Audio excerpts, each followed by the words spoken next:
ট্রাম্পের অস্ত্র ফেরতের দাবি সরাসরি প্রত্যাখ্যান করল তালেবান। আফগানিস্তানে তালেবান সরকার যুক্তরাষ্ট্রের ফেলে যাওয়া সামরিক সরঞ্জাম ফেরত দেওয়ার দাবি প্রত্যাখ্যান করেছে। বিষয়টির সাথে পরিচিত একটি সূত্র এ তথ্য জানিয়েছে। 2021 সালে যুক্তরাষ্ট্রের সেনা প্রত্যাহারের সময় বিশাল পরিমাণ সামরিক অস্ত্র ও যানবাহন আফগানিস্তানে রেখে যায় যুক্তরাষ্ট্র। তালেবান সরকারের ঘনিষ্ঠ একটি সূত্র জানিয়েছে এই অস্ত্র ফেরত দেওয়ার কোনো পরিকল্পনা নেই তাদের। সূত্রটি বলছে, তালেবান ও ট্রাম্প প্রশাসনের মধ্যে সম্পর্কের শুরুতেই অস্থিরতা তৈরি হয়েছে। ওয়াশিংটন আশা করছিল কাবুল মার্কিন সামরিক সরঞ্জাম ফেরত দেবে, তবে তালেবান সরকার স্পষ্ট জানিয়ে দিয়েছে যে তারা এসব অস্ত্র নিজেদের নিরাপত্তা ও প্রতিরক্ষা কার্যক্রমে ব্যবহার করবে। একই সঙ্গে ওই সূত্র যুক্তরাষ্ট্রের প্রতি একটি বিতর্কিত প্রস্তাব দিয়েছে, যেখানে বলা হয়েছে যে ফেলে যাওয়া অস্ত্র পুনরুদ্ধারের পরিবর্তে তালেবানকে আরও উন্নত সামরিক সরঞ্জাম সরবরাহ করা উচিত। এর মাধ্যমে তারা ইসলামিক স্টেট খোরাসানের আইএসআই বিরুদ্ধে লড়াই চালিয়ে যেতে পারবে।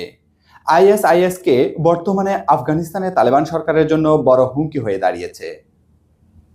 এদিকে বিতর্কের মধ্যেই যুক্তরাষ্ট্র এক আফগান নাগরিককে মুক্তি দিয়েছে, যিনি মাদক পাচার ও সন্ত্রাসবাদের অভিযোগে আমেরিকান আদালতে যাবজ্জীবন কারাদণ্ডপ্রাপ্ত ছিলেন।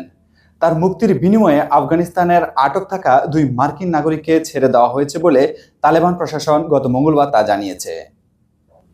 মুক্তি পাওয়া ব্যক্তি খান মোহাম্মদ কাবুলে পৌঁছেছেন বলে আফগান কর্মকর্তারা নিশ্চিত করেছে। স্থানীয় গণমাধ্যম হুররিয়াতকে দেওয়া এক ভিডিও সাক্ষাৎকারে তিনি বলেন, ইসলামিক আমারাতের সহায়তা ও আল্লাহর কৃপায় আমি মুক্তি পেয়েছি।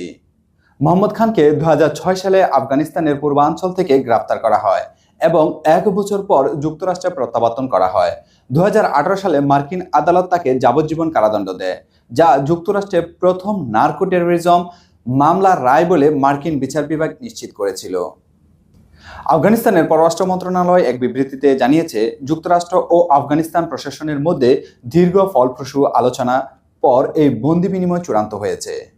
তালেবান সরকারের মুখপাত্র জাবিউল্লাহ মুজাহিদ বন্দি বিনিময়ের বিষয়টি নিশ্চিত করেছেন এবং জানিয়েছেন যে বিনিময়ে 2 মার্কিন নাগরিককে মুক্তি দেওয়া হয়েছে, তবে তাদের পরিচয় প্রকাশ করা হয়নি। এই বিনিময়কে কেন্দ্র করে আন্তর্জাতিক পরিমণ্ডলে আলোচনা সৃষ্টি হয়েছে। বিশেষজ্ঞরা বলছেন, তালেবান ও যুক্তরাষ্ট্রের মধ্যে এই সমঝোতা ভবিষ্যতে আরও আলোচনা ও সম্ভাব্য বন্দি বিনিময়ের পথ খুলে দিতে পারে। ধন্যবাদ সবাইকে।